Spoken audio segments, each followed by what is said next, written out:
Hello everyone, welcome back to my channel. जय महाकाल। सावन में सुनी जाने वाली कथा।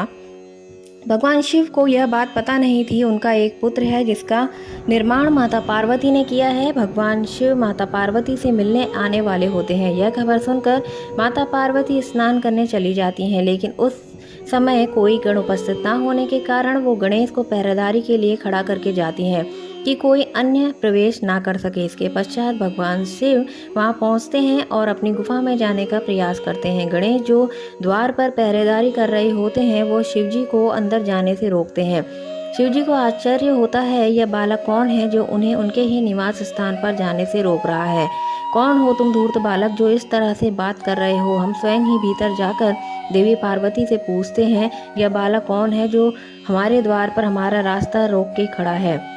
गणेश जी कहते हैं, रुकिए, आपको भीतर जाने की अनुमति नहीं है। मेरी माता श्री का आदेश है कि कोई भी भीतर ना जा पाए, और जब तक वह नहीं कहती मैं किसी को भी इस महल से अंदर जाने नहीं दूंगा। बालक, हमें क्रोध मत दिलाओ, हमारे सामने से हट जाओ, वरना हमारे क्रोध को तुम नहीं जानते हो। गणपति जी बोलते हैं, और आप मुझे नहीं जानते हो। मेरे होते हुए इस द्वार को कोई नहीं लांघ सकता। तो आज हमारे हाथों तेरा वध होगा। ले बचा अपने आप को हमारे इस वार से। अच्छा, तो आप युद्ध करना चाहते हैं तो ये भी हो जाए। इसी बात पर गणेश जी और शिव जी में युद्ध प्रारंभ हो गया। युद्ध में भगवान शिव अपने त्रिशूल से गणेश का सिर धड़ से अलग कर देते हैं। सभी देवता भी कहाँ से आकर वहां उपस्थित होते हैं, और उन्हें भी इस बात का अंदाजा नहीं होता कि गणेश कौन है। सबकी आवाज़ें सुनकर माता पार्वती आती हैं। यह देखती ही हैं कि उनके पुत्र का सिर धड़ से अलग हो गया है। माता पार्वती क्रोध से भर जाती हैं और शेर की सवारी माँ दुर्गा के रूप में आ जाती है।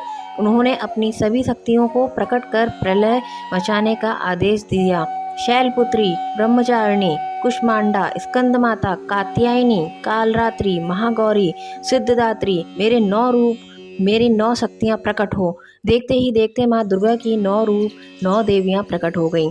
मेरी शक्तियों, सारे संसार में प्रलय मचा दो।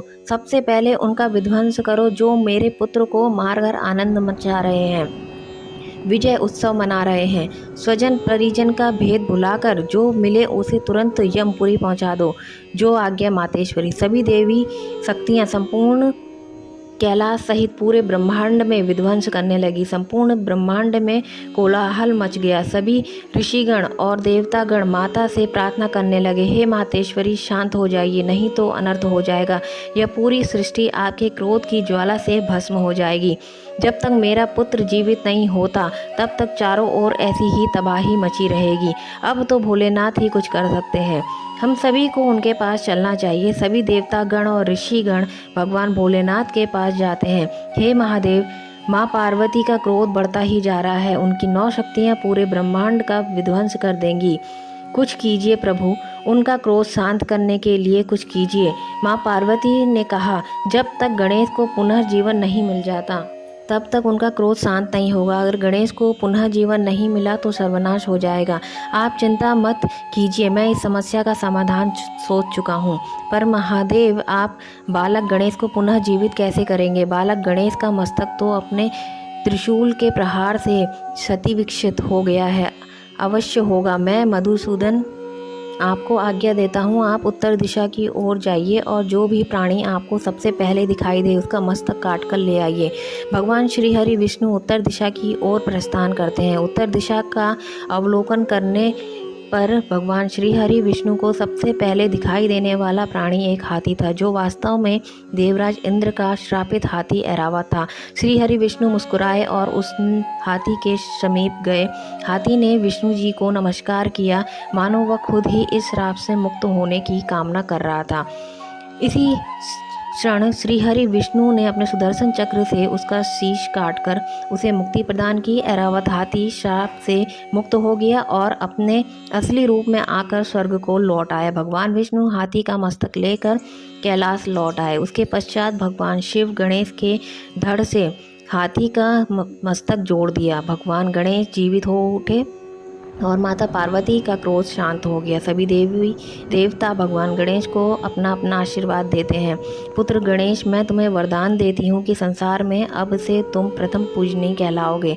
कोई भी मंगल कार्य शुरू करने से पहले प्रथम पूजा तुम्हारी होगी। श्री गणेश को प्रथम पूजन के बिना कोई भी मंगल कार्य, पूजा पाठ, जप तप, व्रत, धर्म आदि का फल प्राप्त नहीं होगा। आज से गणेश को सभी का अध्यक्ष घोषित किया जाएगा। प्रथम पूज्य होने के कारण आज से तुम मेरे सभी गणों के भी अध्यक्ष बनोगे। मेरा आशीर्वाद है, संसार में कोई तुम्हारा सामना नहीं कर सकेगा। और फिर सभी देवी देवता बालक गणेश को अपना अपना आशीर्वाद देते हैं। बालक गणेश सभी देवी देवताओं को नमन करते हैं। भगवान भोलेनाथ और पार्वती बालक को गणेश को अपने हृदय से लगाकर उस दिन से गौरी पुत्र गणेश प्रथम पूजनीय हो गए। संसार में कोई भी शुभ कार्य होने से पहले भगवान गणेश की पूजा की जाती है।